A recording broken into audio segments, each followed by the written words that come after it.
लेकिन हुक्मरानों को ना जगा सकी। मजम्मत, ताज़ियत और जिम्मेदारों के तयन की कार्रवाई के रिवायती बयानात की भरमार। इब्राहिम की नमाज जनाजा शाह फैसल कॉलोनी नंबर 5 की मरियम मस्जिद में अदा कर दी गई। रिक़्क़त आमेज़ मनाजिर। MQM के रुकन असम्बली शारिक जमाल और जमात इस्लामी के मुनम जफ़र समेत अहले मोहल्ला और रिश्तेदारों की बड़ी तादाद शरीक हुई। रेस्क्यू हुकाम के मुताबिक इब्राहिम की लाश 14 घंटे बाद 1.5 किलोमीटर दूर नाले से मिली। इकलौते बेटे की जुदाई पर वालदा का रो रो कर बुरा हाल। कहा शाह फैसल से शॉपिंग करने आए थे, बेटा आंखों के सामने गटर में गिरा, मैनहोल पर ढक्कन नहीं था। वालिद बोले शॉपिंग करके निकले तो बेटा हाथ छुड़ाकर भागा और गटर में जा गिरा।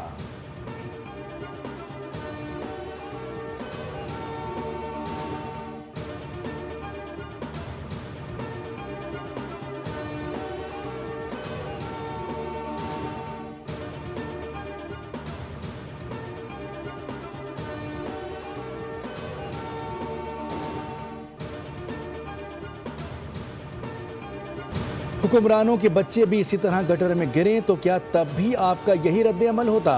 क्या कराची वालों की यही किस्मत है कि उनके बच्चे कभी डंपर के नीचे आकर मर जाएं, कभी गटर के अंदर गिरें? 17 साल हुकूमत में शहर की तमाम सड़कें बर्बाद क्यों हो गईं? मीडिया टॉक के दौरान सहाफ़ियों ने मेयर कराची मुर्तज़ा वहाब पर सवालात की बौछार कर दी। मेयर कराची ने सहाफ़ी पर सियासी तकरीर का इल्ज़ाम लगाया। सूरत हाल का सारा मलबा एहतजाज करने वालों पर ही डाल दिया। कहा कि लोगों को इश्तियाल दिलाने वाले मसाइल के जिम्मेदार हैं, वाक़े पर कुछ लोग सियासत कर रहे हैं।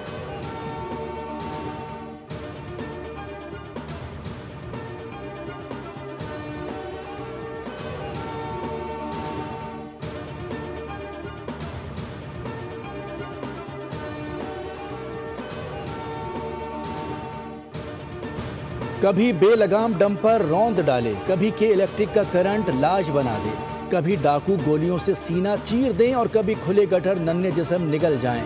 कराची की हर सड़क खून से रंगीन होने लगी। खरबों का टैक्स देने वाला शहर गटर के ढक्कन से भी महरूम है।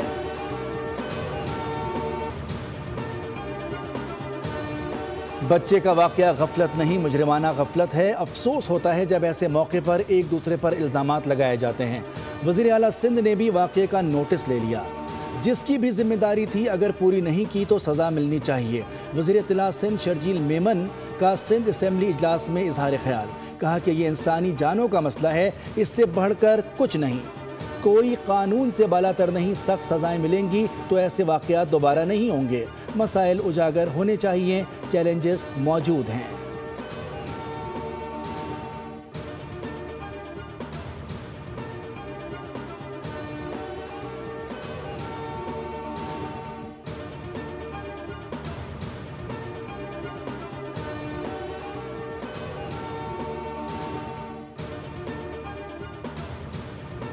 बच्चे के गटर में गिरने का ये पहला वाक़या नहीं। हादसे का जिम्मेदार वाटर एंड सीवरेज बोर्ड है।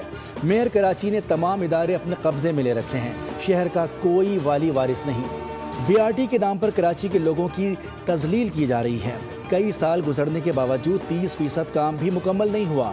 अमीर जमात इस्लामी पाकिस्तान हाफिज़ नईमुर रहमान की न्यूज़ कॉन्फ्रेंस। कहा कि सिंध हुकूमत करप्शन और नाअहली का शाहकार बनी हुई है। BRT को ख़त्म करके यूनिवर्सिटी रोड को बहाल किया जाए तो शहरी सुकून का सांस लेंगे।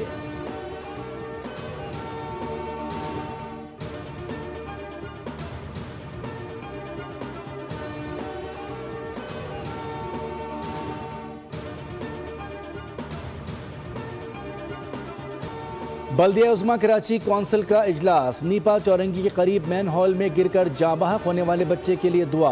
अपोजिशन का शोर शराबा, कातिल कातिल के नारे। कौंसिल में करारदाद की मंजूरी पर तर्जुमान अपोजिशन लीडर का रद्द-ए-अमल। कहा कि करारदाद पर कोई राय शुमारी तक नहीं हुई। बल्दिया उज़्मा कराची के इमलाक निजी पार्टियों के हवाले अदालत में चैलेंज करेंगे। रहनुमा पीपल्स पार्टी मुसर्रत खान ने आप मेयर कराची को इस तरह ब्लैकमेल नहीं कर सकते। जिस माँ की गोद उजड़ी है उसके साथ मौजूद हों। पहली बात है, इसका अंदाजा वो वालिदैन ही लगा सकते हैं कि जिनका लखते जिगर, जिनका बच्चा जो है वो इस दुनिया से इस हाल में चला गया कि वो गटर में गिरा और 14 घंटे बाद उसकी लाश मिली। 21वीं सदी के अंदर लोग चांद पर जा रहे हैं। हमारे इस शहर के अंदर लोग अपने बच्चों के लाशें उठा रहे हैं गटर में गिरने से। तो हम मौजूद हैं, इंशाल्लाह ताला प्रोटेस्ट भी करेंगे और कानूनी FIR के लिए कानूनी रास्ता भी इख्तियार करेंगे और वालिदैन को सपोर्ट भी करेंगे इस काम के लिए। FIR दर्ज कराएंगे और एहतजाज करेंगे। अमीर जमात इस्लामी कराची मुनम जफर की मुतासरा वालिदैन को मुकम्मल सपोर्ट करने का ऐलान। बोल न्यूज़ के प्रोग्राम न्यूज़ पंच में गुफ्तगू करते हुए कहा कि बच्चे के नाले में गिरने का वाक़या अफसोसनाक है। दुनिया चांद पर जा रही है, हमारे बच्चे गटर में गिर रहे हैं। गटर के ढक्कन मसला बने हुए हैं।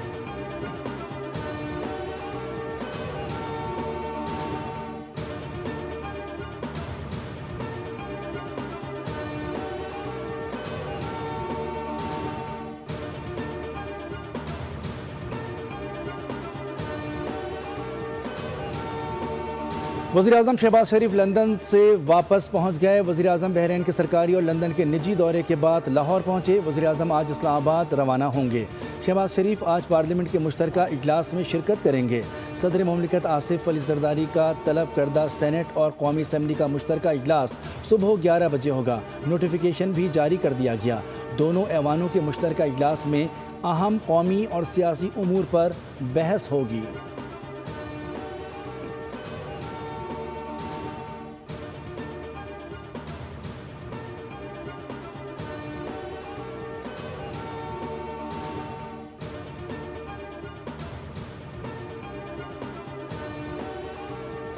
आप लोगों ने एक दूसरे को चोर कहा, हमें नहीं मालूम था कि आप में से चोर कौन है।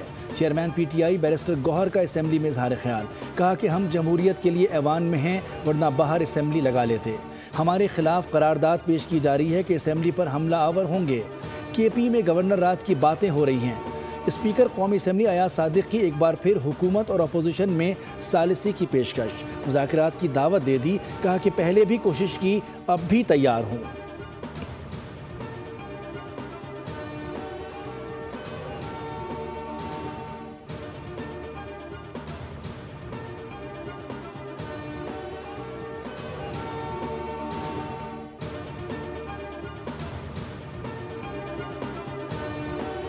असेंबली छोड़कर जाने का फैसला गलत था। PTI ऐवान में रहती तो मामलात ख़राब ना होते। पाकिस्तान चलेगा तो बानी PTI को भी उम्मीद होगी शायद दोबारा इक़्तिदार में आ जाएं। वज़ीर क़ानून आज़म नज़ीर तारड़ का कौमी असम्बली में इज़हार ख्याल। कहा कि गवर्नर राज मार्शाल्लाह की शक्ल नहीं, ये आइनी अमल है। धमकियाँ देने से ऐवान फतह नहीं होते। असद कैसर बोले कि गवर्नर राज का सिर्फ ख्वाब देख सकते हैं। बैरिस्टर अकील ने गवर्नर राज की बात किस हैसियत में की? हुकूमती नुमाइंदे ने गैर जमहूरी रवैया बनाया। महमूद अचकज़ई जमहूरियत के लिए तवाना आवाज़ हैं।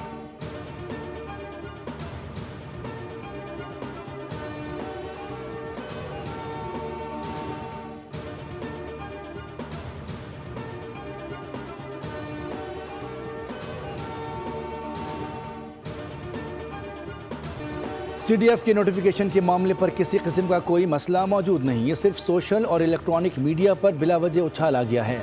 वफाकी वज़ीर इत्तलात अता तारड़ की मीडिया से बातचीत। कहा कि ख्वाजा आसिफ का ट्वीट वाज़ेह है और सूरत हाल में कोई इबाहम नहीं। वज़ीर क़ानून आज़म नज़ीर तारड़ बोले कि चीफ ऑफ डिफेंस सर्विसेज का नोटिफिकेशन एक सादा मामला है। वज़ीर आज़म मुल्क में नहीं थे। मेरी वजारत नहीं बल्कि वजारत दिफा इस मामले को देख रही है।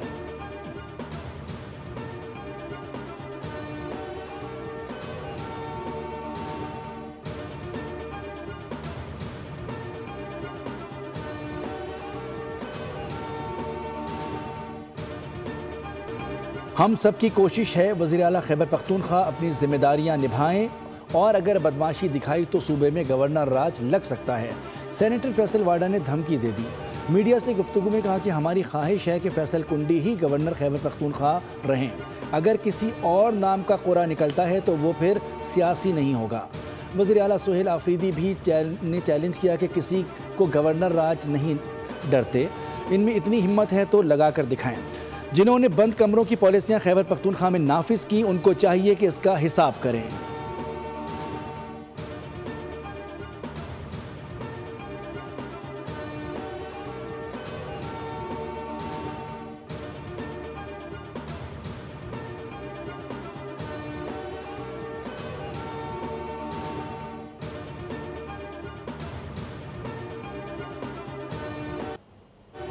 आज़ादी राय की आज़ादी का मतलब झूठी खबरें फैलाना नहीं, फेक न्यूज़ पर क्रैकडाउन होगा। जो लोग बाहर बैठे हैं उन्हें बता दूं कि आप जल्द वापस आ रहे हैं और सारी बातों का जवाब देना होगा।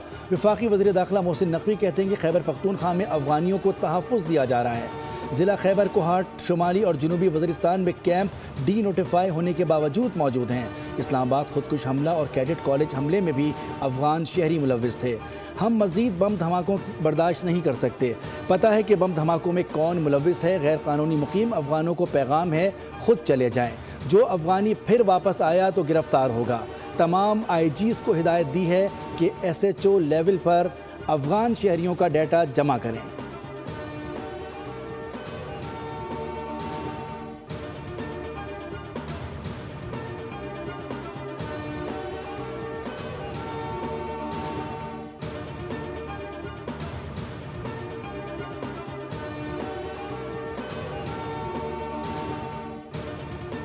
वफाकी दारुल हुकूमत इस्लामाबाद में दफ़ा 144 नाफिज है। किसी भी किस्म के एहतजाज या जलसे जुलूस की हरगिज़ इजाज़त नहीं। ज़िला इंतज़ामिया की शहरियों से अपील, कहा किसी भी गैर कानूनी सरगर्मी का हिस्सा मत बने। गैर कानूनी सरगर्मी पर कानून फिलफौर हरकत में आएगा।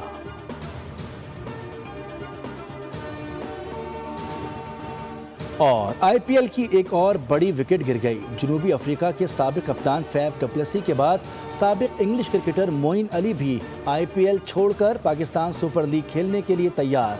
मोइन अली ने इंस्टाग्राम पर पोस्ट में कहा कि ये नई शुरुआत का वक्त है। PSL के नए दौर में शामिल होने पर बहुत ज़्यादा पुरजोश हूँ। PSL बेहतरीन मयार और वर्ल्ड क्लास टैलेंट की वजह से T20 में एक नुमाया मकाम रखती है।